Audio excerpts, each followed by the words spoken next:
Can you believe the nerve of that guy? So I says to him, my name is Mike, and this is the Bored Cyborg.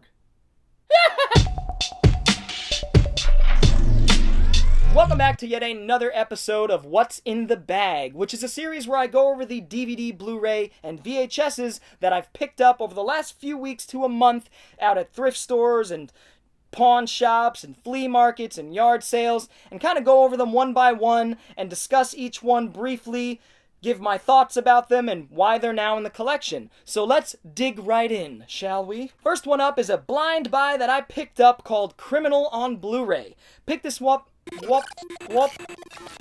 Pick this one up at a bookshop of all things for $5. You know, it's a bookshop it's a mom and pop shop, of course, so they've got to make their money, and I didn't mind spending $5 on this to give it a whirl. It's a film that I've wanted to see for quite some time, mostly because of its sci-fi tinge, it's an action flick, and Kevin Costner. This movie is pretty run-of-the-mill in terms of action, got a cool sci-fi concept. The reason you need to see this movie is Kevin Costner. It's a brilliant performance. It's about a man, Ryan Reynolds dies in the very beginning, he's a CIA agent.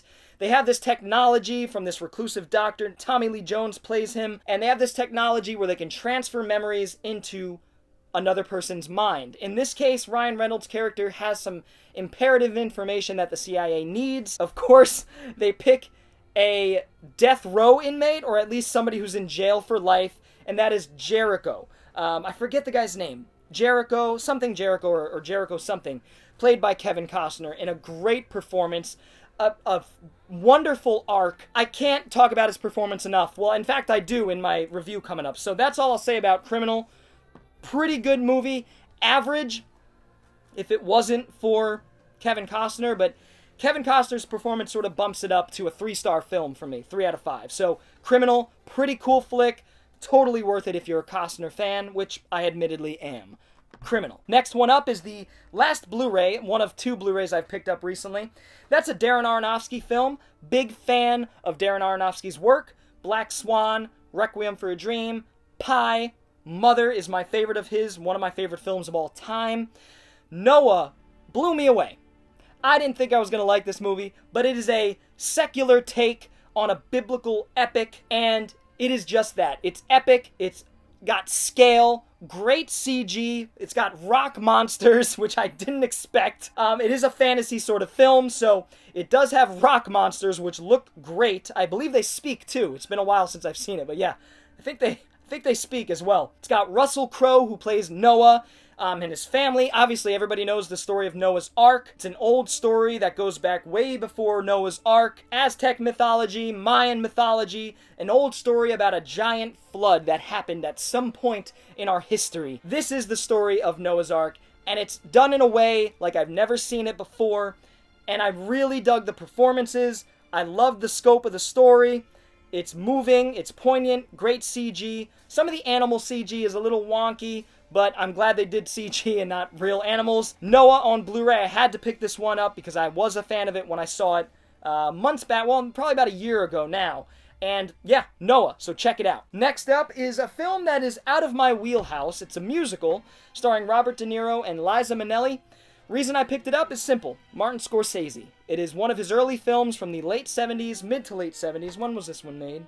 77, so after Taxi Driver. Yeah, New York, New York. I don't really know what to expect from this. I don't know if it's going to be one. I know it's going to be one I appreciate. I just don't know if it's going to be one that I like too much. So I saw it for $1 at a flea market. It's got a snowman sticker on the back for some reason. It's still sealed. $1 special edition. Sure, it's on Blu-ray, but Martin Scorsese, I want every single one of the man's films. He's one of my favorite directors of all time.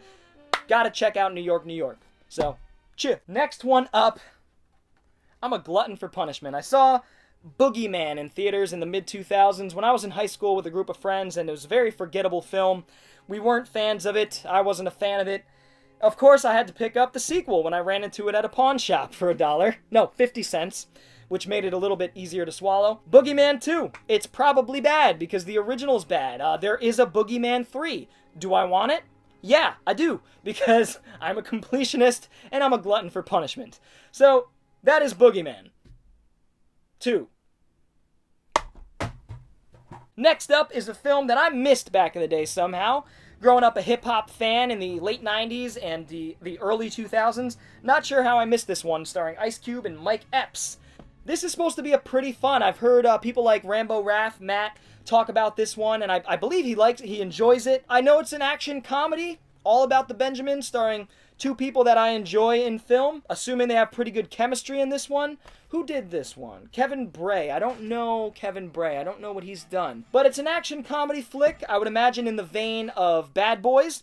So I'm looking forward to giving this one a whirl. Saw it for 50 cents at that same pawn shop, and yeah, all about the Benjamins. This better be widescreen. It is. Cool. All about the Benjamins, baby. Next one up, another nostalgic show for me. Growing up, I was in high school. Everybody, before memes, like internet memes, everybody was talking about this show. The Chappelle Show. I'm Rick James, bitch. The Prince skit. Water. Game. Blouses. Just so many skits. Some skits I can't even talk about. So controversial, so ahead of its time. One of the best variety skit sort of shows ever, and they always rounded out the show with some good hip-hop. I know Common was a recurring guest, and I'm a big Common fan. Kanye would come on the show, early Kanye, which I was a fan of. Chappelle Show, complete series, guys. I think this has every single episode, which is awesome. Back here, I do have the Chappelle Show Season 2, so I'm going to get rid of that. Don't need it anymore. It's in this nice compact set. And, yeah. I love the Chappelle Show. Who doesn't? F*** your couch, bitch! Classic. What did the five fingers say to the face? Smack! Next up, like I said, I'm a glutton for punishment, and I am on a quest to collect all of the video game movies in existence. And I'm drawing nearer to completing that quest. Unfortunately, half of them are directed by Uwe Boll, who's probably made one film that's worth watching, and that's, forgot the name of it. It's the one where the guy goes on, Rampage, that's the one. Rampage, which I did enjoy. Very brazen film, very controversial, very violent, and I did enjoy that movie. This is Far Cry. I grew up playing the games. 1 and 2 weren't my cup of tea. 3, however, was. And 4, great games. The movie is probably going to be pure shit. In fact, I've heard it's one of Uwe Boll's worst. And to say that is, but it's a video game movie. It's sealed. Till Schweiger, I think, is in this. Yeah. Uwe Boll. It's going to be bad. It's going to be stupid. It's going to be cringy. But it's sealed and I bought it for 50 cents. So Far Cry. It's going to be a far cry if I enjoy this film. Next up, I got for 50 cents as well at the same pawn shop. That is Sledgehammer. What the hell is this? Oh, wow. Confidential reports. Got some little swag in here. Some promotional kind of stuff. That's kind of cool. Anyway, this is an Anchor Bay release of a show from 85 or 86. TV show. And I've heard such great things about this show. I guess it's about this cop, this detective guy. It's a pure comedy, action comedy. It's about this detective who always solves crimes in the most violent and over-the-top way. That's what I hear about it. So that sounds really cool to me. That interests me greatly. I hear it's very self-aware. Sledgehammer Season 1. There is a Season 2. But I'm looking forward to checking this one out. It's got a bunch of episodes, so I'll probably dig into it soon just to give it a whirl, see what it's all about. Hopefully it's funny. Have you guys seen this? Have you guys seen any episodes from this? Have you even heard of it? Let me know in the comments below. Looking forward to checking it out. Sledgehammer! With an exclamation point. Cool stuff. Next up, I bought at a Food Lion grocery store of all things. Like I said, man, wherever movies are, I look at them, at least give them a chance, see if there's anything I need. Got this for $3, which I thought was good, brand new. This is a Corman release, produced. He didn't direct it. And that is Rock and Roll High School, which is a film that stars the Ramones, at least Joey Ramone. They had a song for this called Rock and Roll High School, classic song. And I'm a fan of Joey Ramone and the Ramones, a fan of Corman, and I'm a fan of 80s flicks that have to do with punk music or rock and roll. So Rock and Roll High School.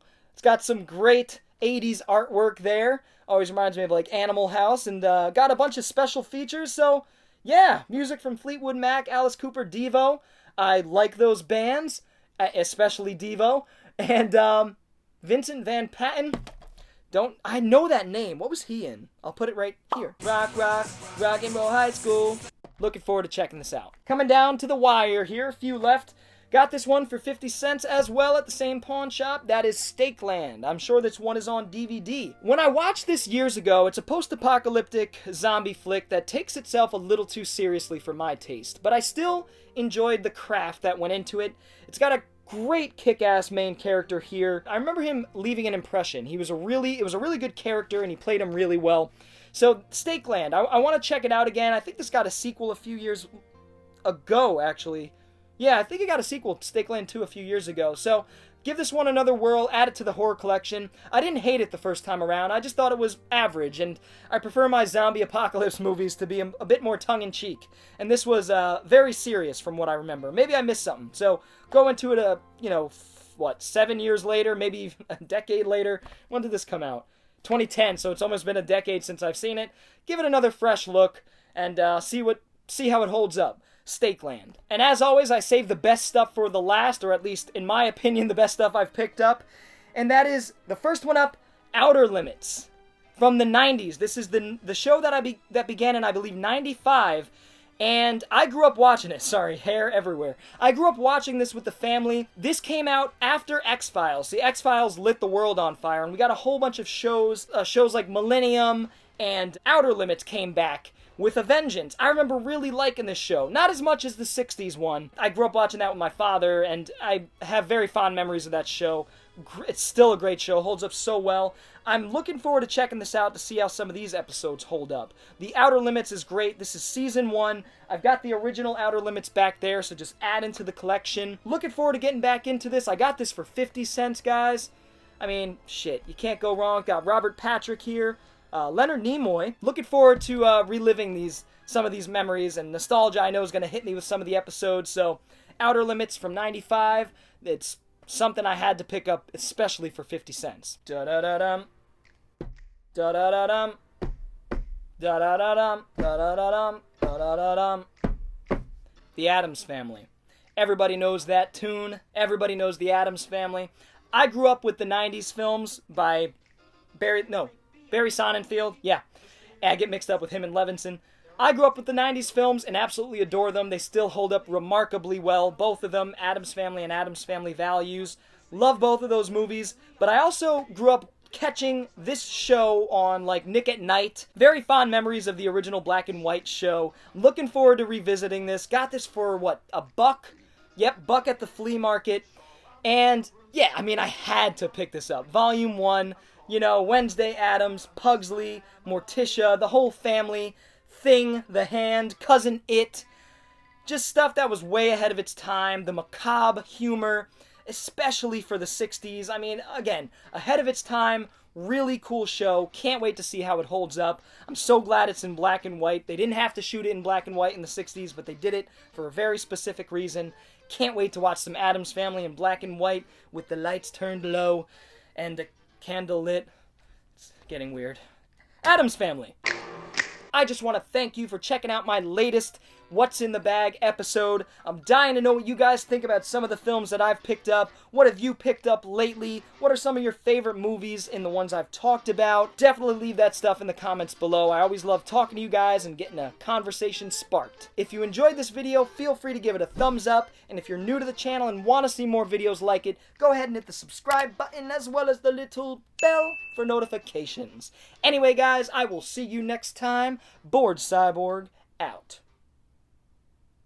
Can you believe the nerve of that guy? There's nobody there. There's nobody there.